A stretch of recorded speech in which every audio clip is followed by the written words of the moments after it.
Hello everyone, welcome to Triple S. I am Babar, your GS faculty at Triple S. I hope आप सब अच्छे से होंगे. This is lecture number 3, History of Kashmir. दो lecture इस series के अंदर आ चुके हैं. बहुत ही कम्प्रीहेंसिव तरीके में, बहुत ही ज़बरदस्त इंटरेस्टिंग वे में मैंने उन लेक्चर्स को आपके सामने रखा. लेक्चर नंबर 1 में हमने देखा कौन कौन सी डायनेस्टीज एंशंट कश्मीर के अंदर, जो हिंदू डायनेस्टीज थी कश्मीर के अंदर जिन्होंने रूल किया, उन सब के बारे में हमने पढ़ा. लेक्चर 2 के अंदर हमने देखा कश्मीर के अंदर एक वाटर शेड मूवमेंट, जहां पर हम देख रहे हैं हजारों सालों से रूल करे जाने वाली हिंदू डायनेस्टीज डिक्लाइन होता है और यहाँ पे मुस्लिम रूल शुरू होता है. तो वो कौन कौन से इवेंट्स हुए थे, वो सारे घटनाक्रम, उन सब के ऊपर हम चर्चा लेक्चर नंबर 2 में कर चुके हैं. उस लेक्चर को जरूर देखें. अब ये लेक्चर नंबर 3 है.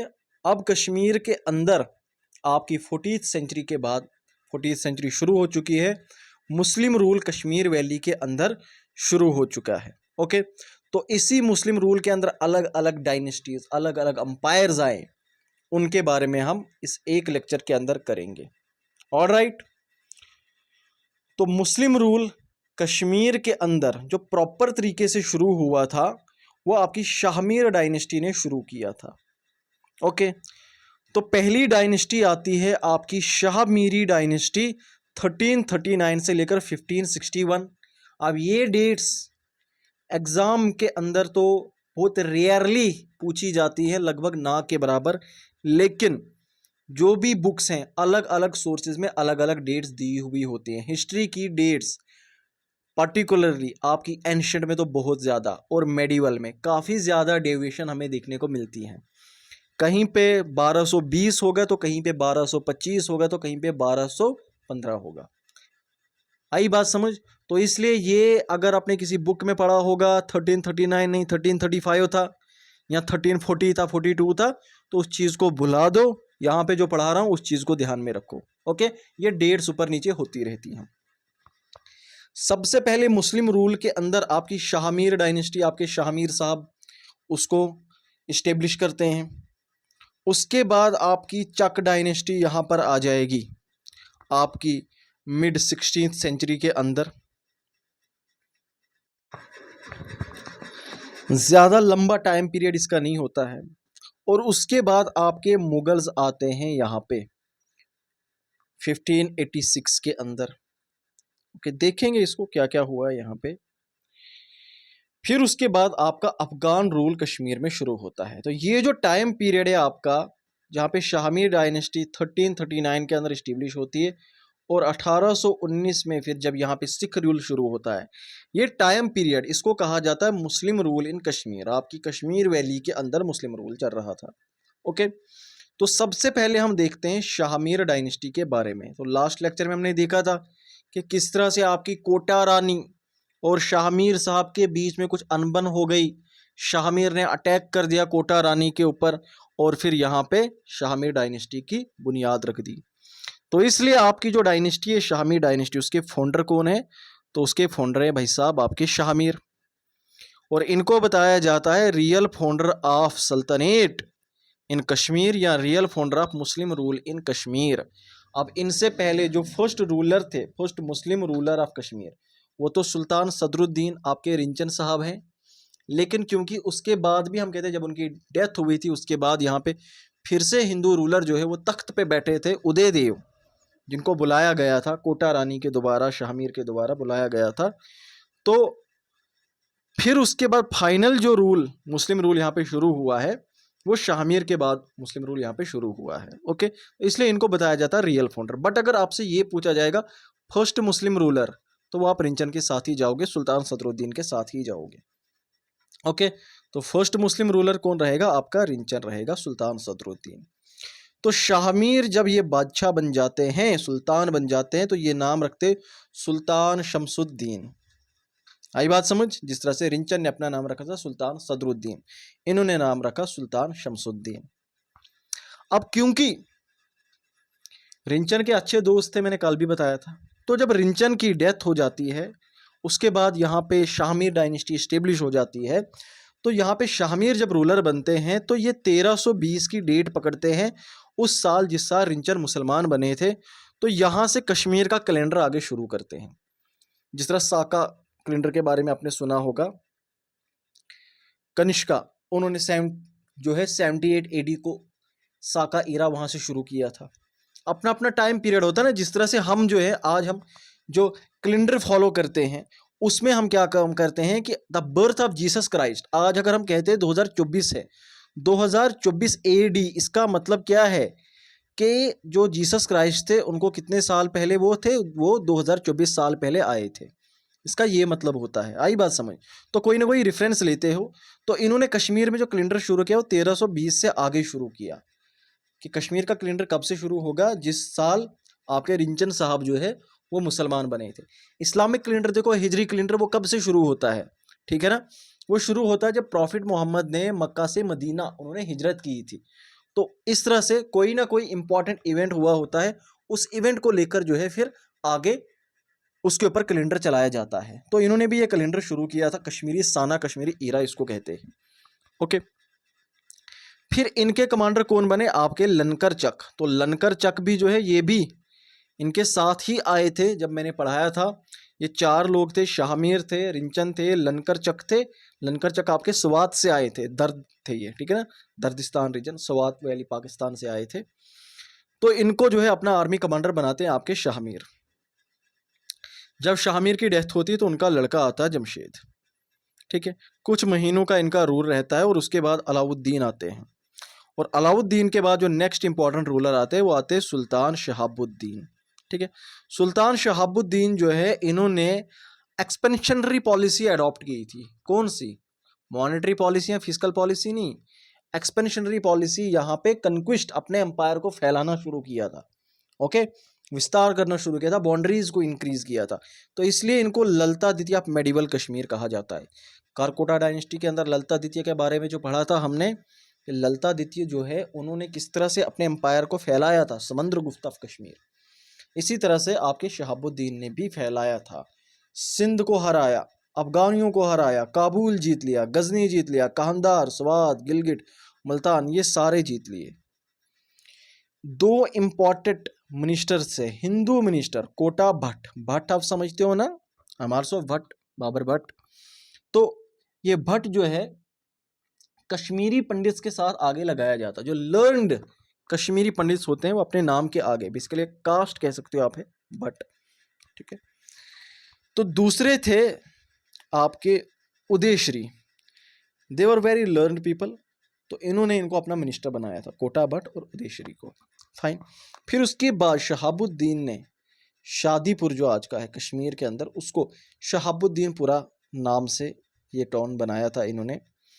और इनका जो टाइम पीरियड हम याद रखते हैं वो रखा जाता है इस वजह से, आपके लिए जो इम्पोर्टेंट है सबसे ज़्यादा, कि कश्मीर के एक बहुत ही popular Sufi saint Syed Ali Shah Hamdani, जिनको शाह हमदान साहब कहा जाता है, वो पहली बार जो है आए थे आपके शहाबुद्दीन साहब के टाइम पे। अब कुछ बुक्स में आप पढ़ोगे कि नहीं नहीं नहीं कुतुबुद्दीन के टाइम पे आए थे, तो कुतुबुद्दीन के टाइम पे वो सेकंड बार आए थे। क्या, कुतुबुद्दीन के टाइम पे सेकंड बार आए थे, फर्स्ट टाइम जब वो आए थे शहाबुद्दीन के टाइम पे आए थे, ओके। और कुछ टाइम तक 4-5 महीने यहाँ पे रहे, उसके बाद वो चले गए और दूसरी बार फिर कुतुबुद्दीन के टाइम पे आए। कुतुबुद्दीन नेक्स्ट रूलर थे जिनका प्रिंस नाम हिंदाल था, राजा बनने पे कुतुबुद्दीन उनने रख लिया।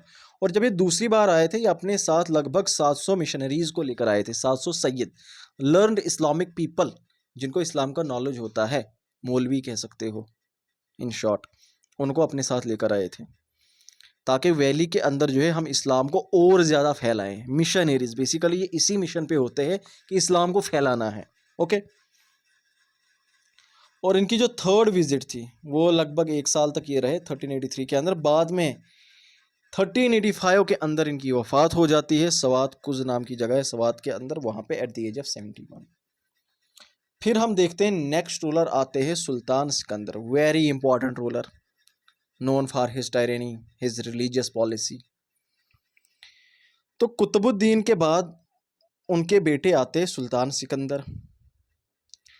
तो जब कुतुबुद्दीन की वफात हो जाती है, इनकी डेथ हो जाती है, सिकंदर उस वक्त छोटे ही थे, लेकिन इनकी माँ जिनका नाम सूरा था, ये इनकी रेजेंट बन जाती है। और दो पावरफुल मिनिस्टर थे, उदयराज मागरे और साहा, या कुछ जगहों पे सहाका लिखा है, ये थे। इनकी मदद से सूरा जो है एज रेजेंट काम करती है कि लड़का जब बड़ा हो जाएगा तब ये खुद तख्त संभालेगा, अभी छोटा है तो अभी इसकी जगह मैं पावर संभालती हूँ। So for all practical purposes सूरा जो है ये डिफेक्टो रूलर बन गई, सारी पावर ये संभाल रही थी। बट इनमें से जो उदयराज साहब थे, इनको चाहिए था तख्त। ओके, ये तख्त के पीछे थे, लेकिन किस्मत ने साथ नहीं दिया, कुछ ज़्यादा कर नहीं पाए।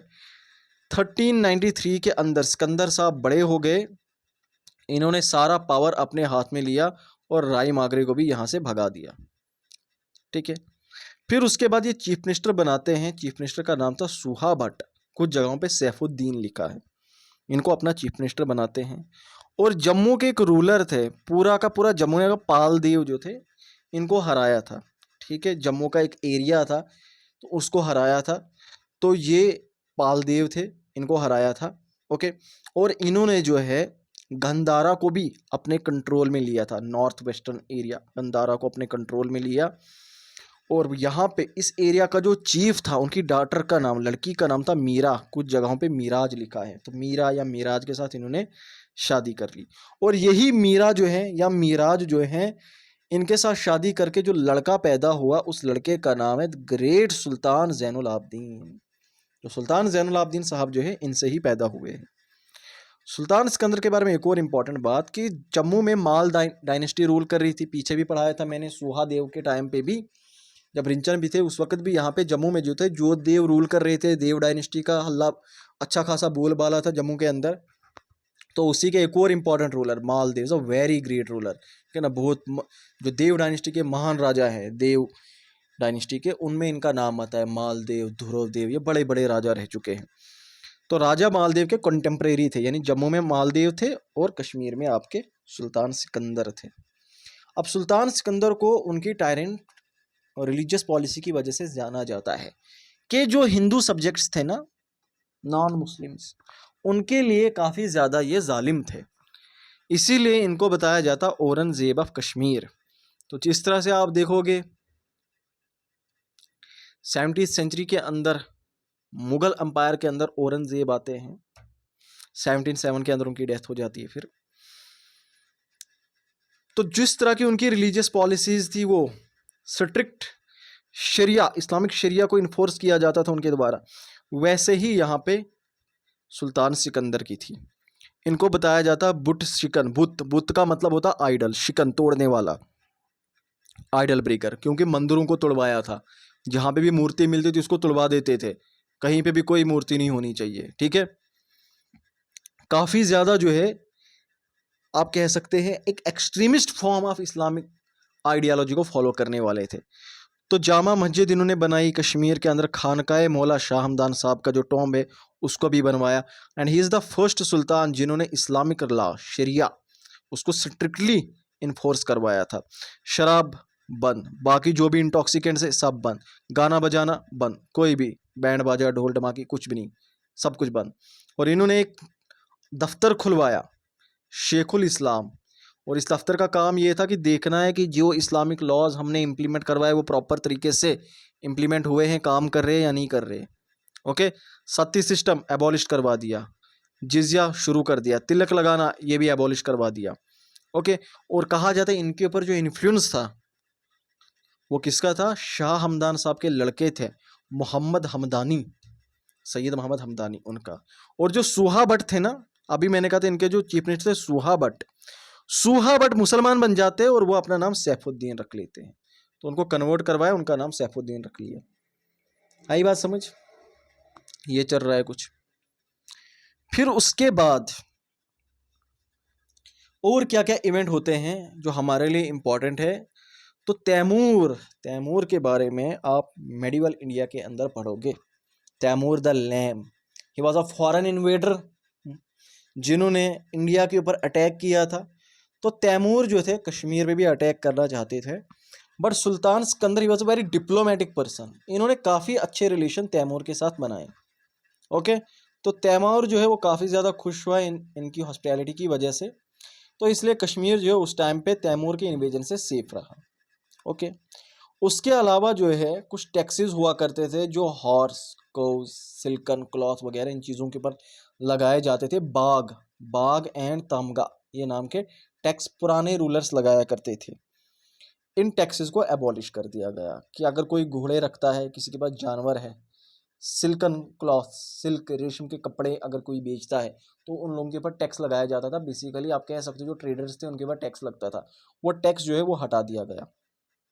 नोहाटा जो है आपका कश्मीर के अंदर, ये इन्होंने ही ये शहर बसाया है, सिकंदरपुरा इसको कहते थे।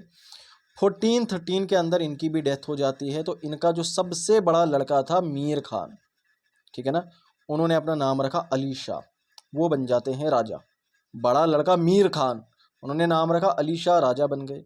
लेकिन क्योंकि ये काफ़ी ज़्यादा वीक रूलर थे, ठीक है, तो फिर उसके बाद क्या होता है, जब इनकी डेथ हो जाती है, जो इनके चीफ मिनिस्टर थे सुहा भट्ट या फिर सैफुद्दीन कह लीजिए, जब तक ये सुहा भट्ट इनके साथ थे तब तक तो फिर भी काम चल रहा था। लेकिन जब उनकी डेथ हो गई तो वो समझ गए कि मुझसे ये कंट्रोल नहीं होगा। तो उन्होंने अपने छोटे भाई को, छोटा भाई इनका काफ़ी ज़्यादा ब्रिलियंट था, शाही खान नाम था उसका, ठीक है, इन्होंने उनको अपना चीफ मिनिस्टर बनाया कि सुहा भट्ट तो नहीं रहे, ठीक है, सुहा भट्ट होते थे तो वो एक्सपीरियंस थे, पापा के साथ उन्होंने काम किया था, लड़ाइयाँ लड़ी थी, तो अब मुझे किसी पे भरोसा नहीं, अपने छोटे भाई को बना रहा हूँ अपना चीफ मिनिस्टर, प्राइम मिनिस्टर, जो भी कह लीजिए, आर्मी कमांडर। बन गए आपके शाही खान। और शाही खान कौन है? शाही खान कोई और नहीं, यही आपके जैनुल आबदीन है, ठीक है। जब राजा बनेंगे अपना नाम जैनुल आबदीन रखेंगे। एक दिन अचानक से आपके जो राजा हैं, कौन? सुल्तान आपके अभी के लिए अली शाह, अली शाह को आता है ख्याल कि आखिर इस दुनिया में क्या रखा है, लड़ाई लूट मार जुल्म सितम, मैं सब कुछ छोड़ के तीर्थ पे चला जाता हूँ। इनने डिसाइड किया, तीर्थ में ऐसे कह रहा हूँ, इनने सब डिसाइड किया कि मैं मक्का मदीना चला जाता हूँ, हज कर लेता हूँ, पीछे मैं सब कुछ राजपाट छोड़ देता हूँ, यहीं पे मैं बस अब एक दरवेश की ज़िंदगी काटूंगा। तो ये अपना सारा राजपाट शाही खान के हवाले करते हैं और शाही खान बन जाते हैं राजा आपके जैनुल आबदीन। हालांकि इसमें और भी आगे स्टोरी है कि फिर वो जब जम्मू में पहुंचे तो जम्मू में जो है उनको उनके जो फादर इन लॉ थे उनने कहा ये क्या कर दिया बेवकूफ़ हो, मैंने क्या अपनी लड़की इसलिए आपके हवाले की थी कि आप जाकर अपना सारा राजपाट अपने भाई के हवाले कर दोगे, मेरी लड़की का क्या बनेगा, खुद जाकर खुद जो है दरवेश बनने जा रहे हो। तो वो वापस जाते हैं कश्मीर अटैक करने जैनुल आबदीन के ऊपर। तो जैनुल आबदीन भी जो है खोखार ट्राइब जो था उनके चीफ थे जसरत खोखार, उनसे मदद लेते हैं, ठीक है, उनसे मदद लेते हैं ताकि इसको ओवरकम कर सकें, इसको कंट्रोल कर सके। कंट्रोल क्या, जसरत जो है वो इनको मार ही देता है, किसको? अली शाह को। और इस तरह से फिर से पावर आ जाती है आपके जैनुल आबदीन के पास। पावर कहीं गई नहीं थी, बस एक पावर चेक चल रहा था, तो उसमें आपके जैनुल आबदीन जीत जाते हैं और फिर जैनुल आबदीन जो है ये आपके राजा बन जाते हैं। तो जैनुल आबदीन की अगर हम बात करें, Zainul Abedin is a very brilliant, very excellent ruler. Okay, इनको बताया जाता है अकबर ऑफ कश्मीर, क्योंकि अगर आप अकबर के बारे में पढ़ोगे, मुगल अंपायर अकबर, तो अकबर की जो रिलीजियस पॉलिसीज थी वो काफ़ी ज़्यादा लिबरल थी, सेकुलर था। उसी तरह से आपके जैनुल आबदीन भी थे। आई बात समझ। हालांकि इनके पिता सुल्तान सिकंदर तो औरंगजेब ऑफ कश्मीर, और बेटा देख रहे हो अकबर ऑफ कश्मीर, समझ रहे हो आप। तो इनका असली नाम शाही खान था, प्रिंस शाही खान, ठीक है, सुल्तान सिकंदर के बेटे थे ये, और ये बन जाते आपके बादशाह सुल्तान जैनुल आबदीन। इनको बड़ शाह, इनकी ग्रेटनेस की बुढ़ शाह, बुढ़ का मतलब होता है कश्मीर में बड़ा, बुढ़, बुढ़ इंसान, ठीक है, तो बड़ शाह, ग्रेट सुल्तान। फाइन, इनने प्रॉपर एजुकेशन ली थी, प्रॉपर एजुकेशन ली थी और पूरी दुनिया इन्होंने ट्रैवल की थी, ठीक है। बल्कि जो तैमूर आए थे ना सुल्तान सिकंदर के टाइम पे, तैमूर के काफ़ी अच्छे रिलेशन थे इनके पिताजी के साथ, और फिर इनको जो है उठाकर समरकंद भेज दिया था, सेंट्रल एशिया, वहीं समरकंद भेज दिया था पढ़ाई लिखाई के लिए, और वहाँ पे इन्होंने बहुत कुछ सीखा था, आर्ट एंड क्राफ्ट भी वहाँ पे सीखा था, अलग अलग लैंग्वेजेस इन्होंने वहाँ पे सीखी थी। ही was a such a brilliant, such an educated person. मतलब इनके बारे में अगर आप अलग से पढ़ोगे ना, काफ़ी ज़्यादा इंटरेस्टिंग है इनकी लाइफ। जब तैमूर की डेथ हो जाती 1405 के अंदर, तो ये कश्मीर फिर वापस आ जाते हैं। और ये कंटेम्प्रेरी है राजा अजायब देव के। देव डायनेस्टी अभी भी जम्मू के अंदर है। कौन से रूलर है? अजायब देव हैं, ठीक है। तो इनके ऊपर इन्फ्लुएंस था, एक तो इनके ट्यूटर थे मौलाना कबीर, तो कहा जाता मौलाना कबीर जो है उन्होंने इनको कम्युनल हार्मनी सिखाई थी, ठीक है, कि बेटा हर एक रिलीजन को एक ही नज़र से देखो, बराबर नज़र से देखो, कोई छोटा कोई बड़ा नहीं है। और इनकी मदर मीराज, वही जो सुल्तान सिकंदर ने कहाँ से लाई थी? कंधार से। कंधार नहीं, गंधारा। और हिंदू स्टेप मॉम भी थी इनकी, उनका नाम था सुहबा देवी। तो Suhaba Devi Hindu step mom, spirit of tolerance वहीं से इनके अंदर आई थी। ओके, तो ये सारी चीज़ें थी, इनकी वजह से सुल्तान ज़ैनुल आबिदीन जो है एक बहुत अच्छे रूलर की तरह हमारे सामने आते हैं। इनके अचीवमेंट्स, रिफॉर्म्स की अगर बात करें तो देखो, सुल्तान सिकंदर के टाइम पे और इनके बड़े भाई साहब के टाइम पे, क्योंकि रिलीजियस पॉलिसीज ऐसी थी, तो बहुत सारे हिंदूज वैली छोड़ के चले गए थे, वो वापस आ गए। ओके, इन्होंने स्पाई सिस्टम इतना तगड़ा बनाया, इतना ज़बरदस्त बनाया कि जो करप्शन हो रहा था अंदर ही अंदर एडमिनिस्ट्रेशन के अंदर, वो ख़त्म कर दिया। जुडिशरी के अंदर बहुत सारे रिफॉर्म्स किए, प्राइस कंट्रोल मैकेनिज्म लेकर आ गए। ओके, इवन के जो असेंशियल गुड्स थे उनकी तो प्राइस सीधे कॉपर प्लेट के अंदर लगा के रख दी थी कि अच्छा ये आटा इतने रुपए किलो, ये प्याज इतने रुपए किलो, टमाटर इस तरह होंगे। ओके, एग्रीकल्चर की फील्ड में काफ़ी ज़बरदस्त काम किया। जिजिया इन्होंने अबॉलिश कर दिया, क्या जिजिया अबॉलिश कर दिया। और नॉन मुस्लिम जो थे उनको हाई पोस्ट, उनको अच्छी अच्छी पोस्ट के अंदर जो है उनको अपॉइंटमेंट दे दी उनको। फिर क्योंकि हमने देखा कि वहाँ पे समरकंद के अंदर इन्होंने आर्ट एंड क्राफ्ट भी अच्छे से सीखा था, तो इन्होंने वहाँ से जो है बहुत सारे ट्रेंड क्राफ्टमैन अलग अलग कंट्रीज से जो है बुलाए, स्पेशली सेंट्रल एशिया से, क्योंकि खुद भी इन्होंने वहीं पे सीखा था। तो art of making pashmina shawl, तो जो तिब्बत से इन्होंने वो आर्ट लाया था पश्मीना शॉल बनाने का, तो इसीलिए इनको क्या फाउंडेशन ऑफ कश्मीरी शॉल, वो किसने? आपके सुल्तान सिकंदर ने ही, सुल्तान जैनुल आबिदीन ने ही लगाई है, ठीक है। आई बात समझ? वुड आर्किटेक्चर, वुड कार्विंग, ये सारा इन्होंने ही कश्मीर के अंदर इंट्रोड्यूस करवाया है। फाइन।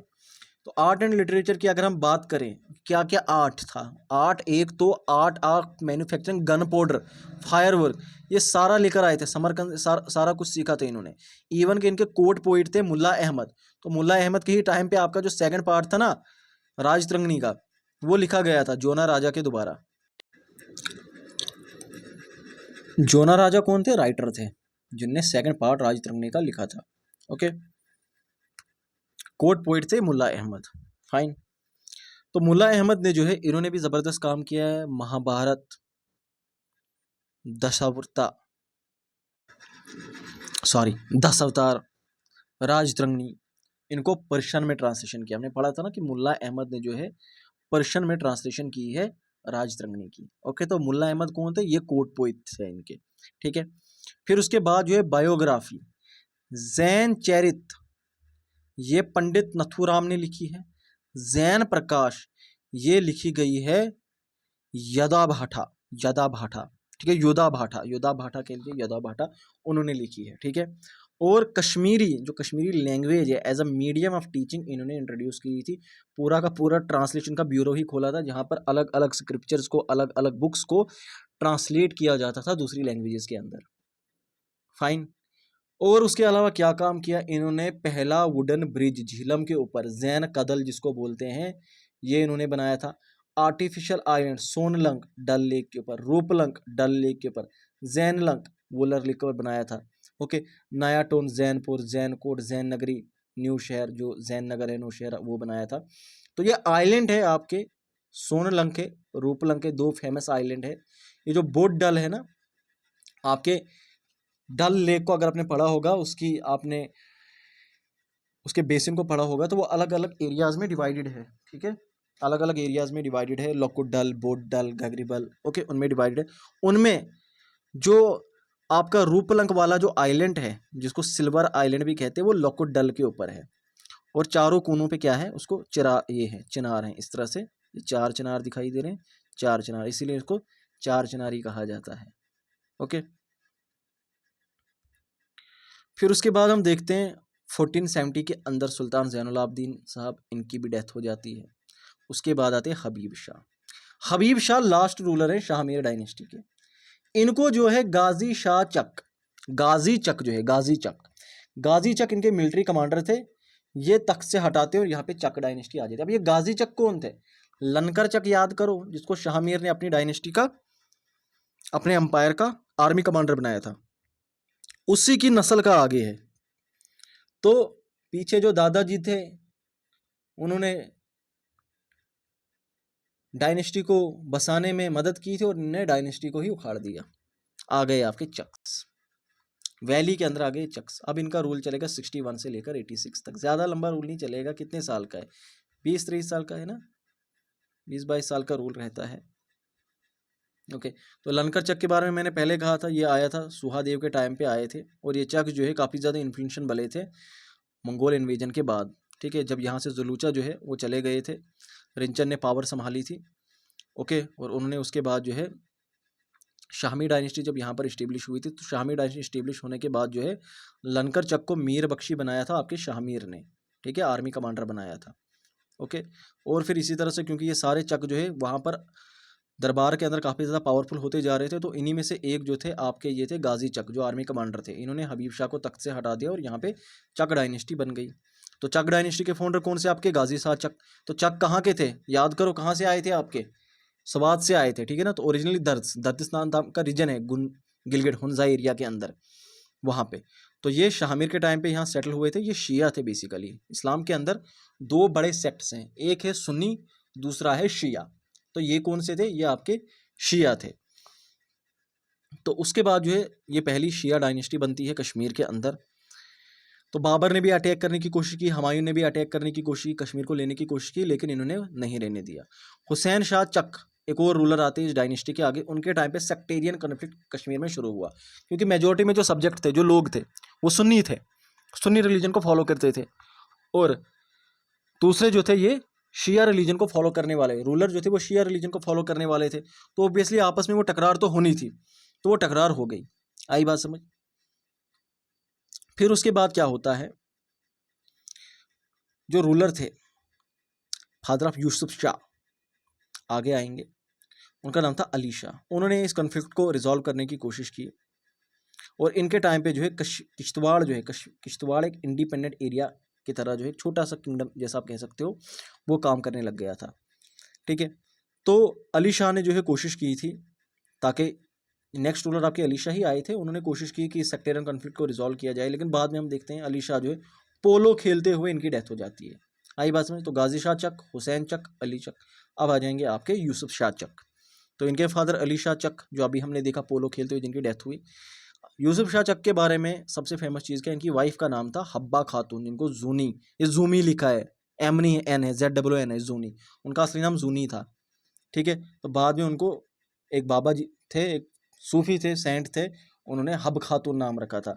हब खातून की एक, हम तो बचपन में देखा करते, एक सीडी आया करती थी कश्मीरी लैंग्वेज में, तो जब वो उसको रखते हैं नाम हब खातून, तो अपनी माँ को जाकर कहती है कि मौजी मौजी, मैं उनसे आज बाद हब खातून, कि मुझे आज के बाद हब खातून बोलना, मुझे जूनी नहीं कहना।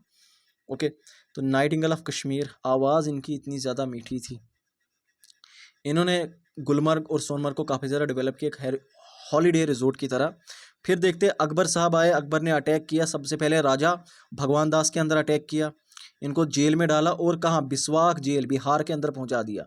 तो ये लास्ट इंडिपेंडेंट रूलर है कश्मीर वैली के। तो पीछे कौन बचा? पीछे बचा याकूब शाह चक को रखा कि आप हमारे अंडर काम करो। ठीक है, लेकिन फिर इन्होंने देखा कि याकूब शाह भी जो है ये भी कुछ मुगलों की बात मानने नहीं लगा, तो अकबर ने दोबारा से कासिम मीर के अंदर अटैक किया, और उसके बाद जो है फाइनली यहाँ पे मुगल रूल जो है शुरू हो जाता है। तो पहले आपके गाजी शाह चक आए, हुसैन चक आए, यूसुफ चक आए, ठीक है, याकूब शाह चक भी आए। तो ये रखना याद, इनकी करेंसी का पूछा था, गोल्ड दिनार या सिल्वर दिरहम, कॉपर कॉइन्स ये इशू करते थे। लैंग्वेज जो थी पर्शियन ऑफिशियल लैंग्वेज थी, लेकिन मेजोरिटी जो सब्जेक्ट थे वो कश्मीरी बोला करते थे। तो अब आपके कश्मीर वैली के अंदर मुगल्स आ गए। ठीक है, तो एक काम करते हैं, मुगल्स और अफगान की जो कहानी है ये हम नेक्स्ट लेक्चर में करेंगे। ठीक है, आई थिंक के लिए आज का इतना काफ़ी है, बाकी नेक्स्ट लेक्चर के अंदर करते हैं। अभी आपके दो बचते हैं ना, कौन सा? आपके मुगल्स बचेंगे और आपके अफगान्स बचेंगे। आधा घंटे का लेक्चर है, काफ़ी है, इतना ही समझ आ जाएगा, इतना ही याद रहेगा। ठीक है, तो बाकी हम कब करेंगे? नेक्स्ट, जब जैसे मुझे टाइम मिलेगा मैं लेक्चर लेकर आ जाऊँगा। ओके, तो बेसिकली मुझे टाइम नहीं मिलता है, क्योंकि मुझे ऐप के लिए जो भी लेक्चर होते हैं, मेरे जितने भी लेक्चर्स आपको मालूम है वो सारे ऐप पे ही चले जाते हैं। ऐप पे हमारे अलग अलग कोर्सेज चल रहे हैं, तो अभी सब इंस्पेक्टर, नायब तहसीलदार, पटवारी, फॉरेस्टर, कांस्टेबल सबके बैचेज चल रहे हैं, तो वहाँ पे जनरल स्टडीज़ का पोर्शन मेरे द्वारा कवर करवाया जा रहा है। तो वहाँ पे लेक्चर्स काफ़ी ज़्यादा लंबे होते हैं, वो 1.5 घंटे के लेक्चर हो जाते हैं, वहाँ पे लाइव क्लास होती है, तो वहाँ पे सारे लेक्चर्स वहीं पे चले जाते हैं। तो मुझे टाइम नहीं मिलता यूट्यूब के ऊपर पढ़ाने के लिए, पर मुझे जैसे टाइम मिलेगा मैं आपके लिए कोई ना कोई सीरीज़ इसी तरह से लेकर आता रहूँगा, ठीक है? तो एक बार प्ले स्टोर से ऐप डाउनलोड करें, डिस्काउंट चल रहा है ऐप के ऊपर, तो कोई भी कोर्स जो आप लेना चाहते हो आप आसानी से परचेज़ कर सकते हो, ठीक है? So this was all about today. Thank you so much, bye bye and take care.